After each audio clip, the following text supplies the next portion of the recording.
Hello everyone, my name is Pierce. I also go by Ekpap on the internet. I like to create art, tell stories, and make videos about creating art and telling stories. So here we are. Today I'm going to be creating a character design for one of my residents. So I'm a resident advisor at my college, and I've been making like Zelda illustrations for my residents because my theme for my floor is Breath of the Wild / Zelda / anything in that universe.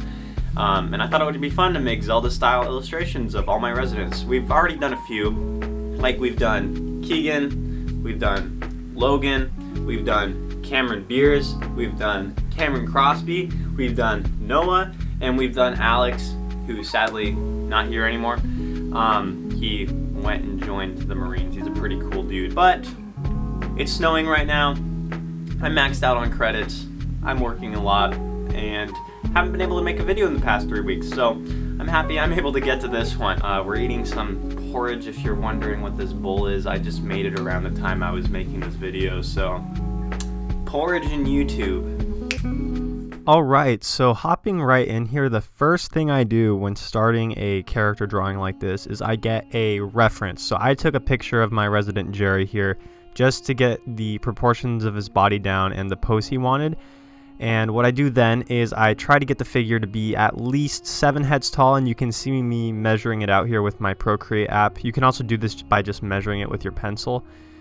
What this is in the beginning is essentially a gesture drawing in order to get the overall idea of the character out. And you can see me like replacing some things and moving them around because this is like the skeleton of our figure. What I then do is I start with a layer that's just supposed to get the ideas of these shapes down, and this is when I usually tend to use like references from other sources. So you can see me using my D&D Player's Handbook here as a reference for the assassin because he said he wanted to be like an assassin character. So I'm starting out just with basic shapes for the armor, trying to understand what it's going to look like, messing around with different ideas. And a lot of like the ideas for what the armor looks like come from like mixing different references together, as well as getting what my client, or in this case my resident, wants their character to look like. So Jerry told me he wanted a rogue. He wanted the rogue to be blue, and he wanted it to have like a dinosaur bone sword and to have a skull incorporated somewhere into the drawing. So you can see his foot is on top of the skull at the bottom. And I had this in my notes, but I didn't actually ever incorporate it. I was going to put him in like the Sheikah clan because Legend of Zelda, but I completely forgot. I don't know why. But again, you can see me, I'm readjusting some things here using the Procreate app. And if this was pen and paper, I would usually just like redraw it, redo the gesture, and see what I can do to change it. Procreate is very forgiving. Digital art in general tends to be very forgiving. That's why I do digital art for stuff like this, because it's a lot faster. But if you are doing character design with pencil and paper, it might take a little bit longer, solely because you have to erase and draw and erase and draw and erase and draw. Because what this is essentially with character design, you're coming up with a lot of stuff from imagination. So you're putting a lot of guessed lines onto the paper or canvas. I personally don't know where my lines are going to go until I place them, so I have to place them a couple of times in order to get them right. And only with practice am I going to get better at that. Only with multiple repeated times of doing that over and over will I eventually be able to do that consistently well. What we moved on here to now is, you can see I'm inking it in. So I took the shapes that I had underneath and I'm exemplifying them more. I'm kind of adding more emphasis. I'm messing around with the line variation, making some lines thicker, some lines thinner. Proco has some great videos on like how to do line variation if you're ever interested in that. But at this point, I put away my figure drawing because this is all just refinement of the shapes I've already placed now, getting to the point where I can build upon it in a way that allows the character to look more alive, more real.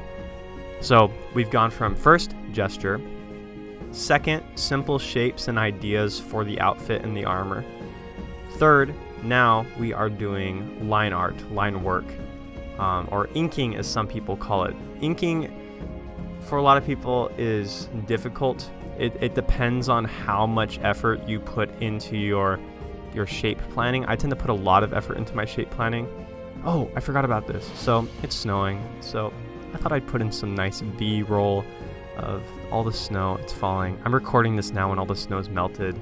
So I'm looking out my window at just plain concrete, but it was so pretty when it was snowing.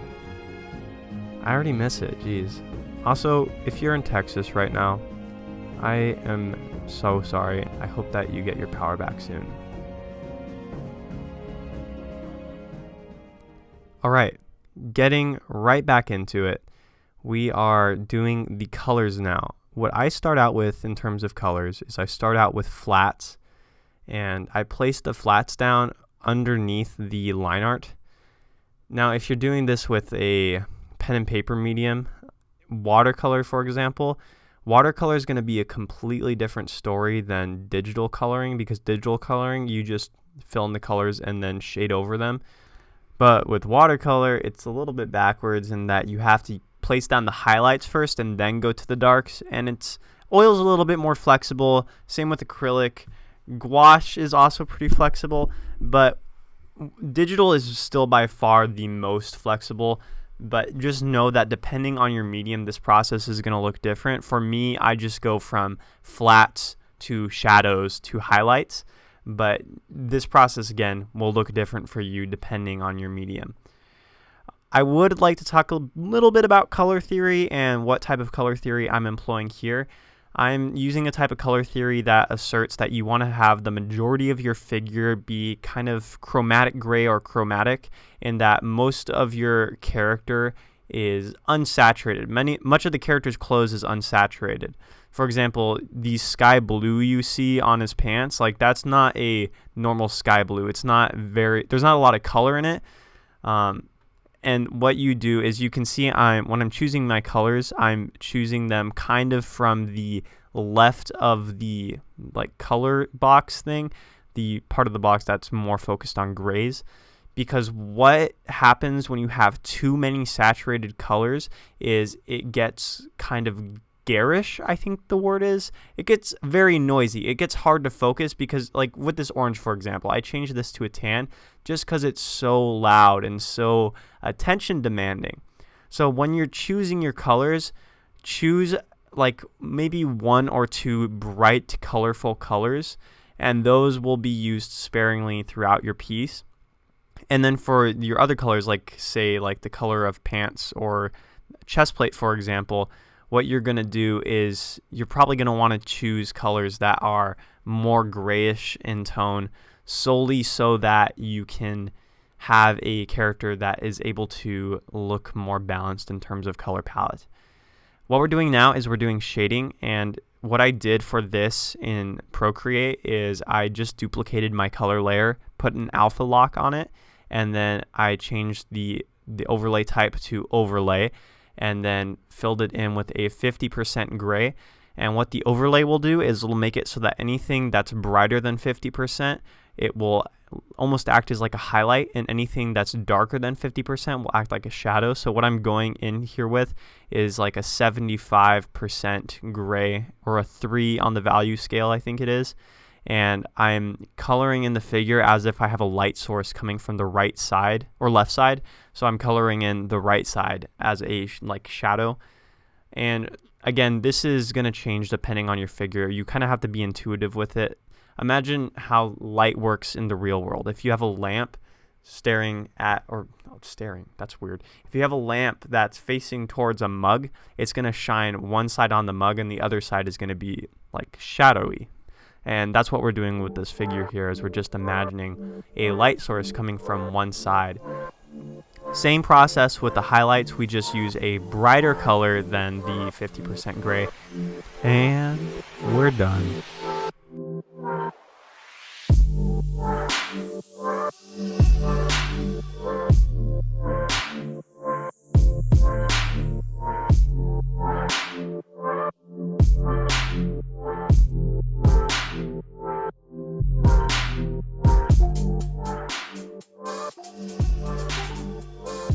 that is the end of the video. I hope you enjoyed it. I hope you learned something. I hope it inspired you a little bit.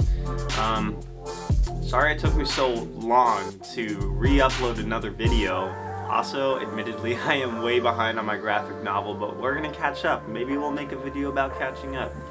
So expect more videos in the future, and I hope you all have a fantastic day. Feel free to watch some of these other videos to help you get inspired, or just get off of YouTube right now because you're procrastinating work you need to do. Go do that work. Get it done. Hope you have a great day. Bye. Peace. Doesn't snow a lot where I am, so it's pretty exciting. I stayed up till 2 a.m. playing in the snow last night.